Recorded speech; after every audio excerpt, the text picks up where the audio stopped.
Hey, it's Tina Forsyth here.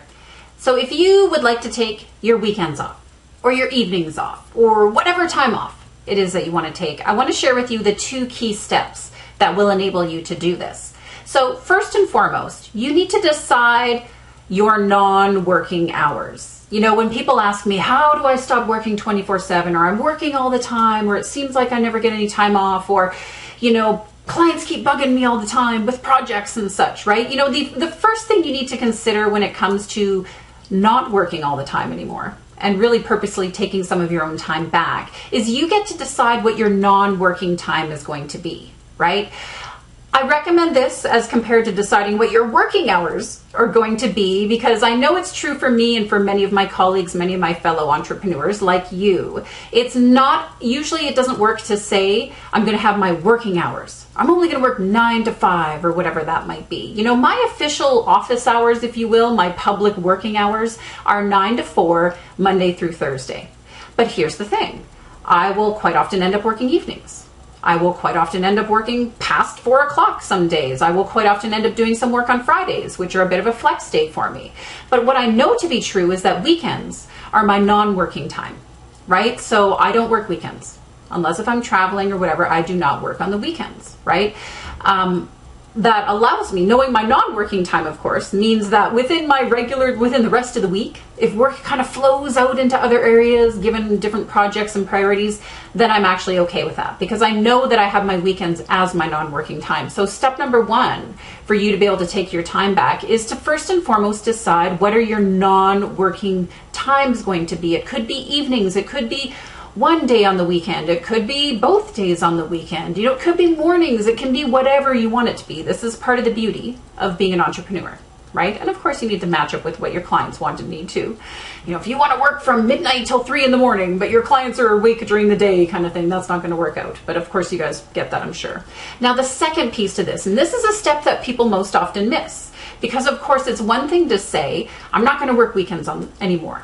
But if you don't put this second step in place, then what's going to happen is you are going to end up working weekends. You're going to find yourself on the weekend going, okay, I'm not going to work, I'm not going to work, I'm not going to work. And then you'll find yourself getting sucked into it, right? Or I'm not going to work tonight, I'm going to take an evening off, I'm going to take Wednesday nights off, or whatever it is. You get sucked back into it. This is because you don't have the second piece in place. And what that is that you need to know what is going to be more compelling to fill up your time.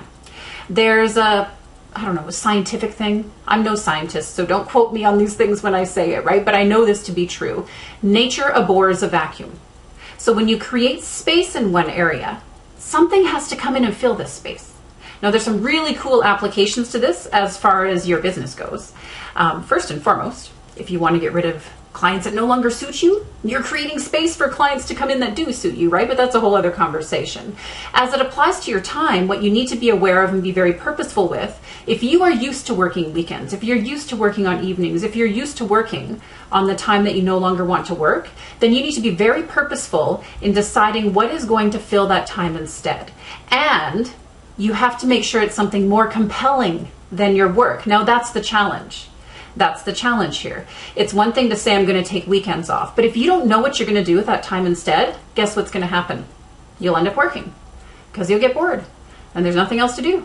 You're like, well, I may as well work then, right? So what is going to be more compelling for you? If you want to take back some of your time, if you want to be able to unplug from your work from time to time, what is going to be more compelling for you to fill that time? And it's not enough to just say the surfacey things, right? It's not enough to just say, I want to spend more time with my family. And that may be absolutely true, you guys, right? I think that's a wonderful motivation. I know it's true for many entrepreneurs who are parents as well. I want to spend more time with my kids or my spouse or whatever that might be. But I want you to take it a step further than that. What exactly are you going to do with your kids? How are you going to spend that time with your kids? If you want to take a Saturday off, what are you going to do that's going to be more compelling? And this could be a family decision as well too, because of course your kids may want to be a part of how you're going to spend that time together, deciding how you're going to spend that time together. I highly recommend, if and where possible, you can find things that will get you out of your normal working environment. If you work from home, find things that will get you out of the house and things like that, right? But what I will quite often have my clients do when they're in this space is to create a list of the 50 most compelling things they can do to spend their time instead.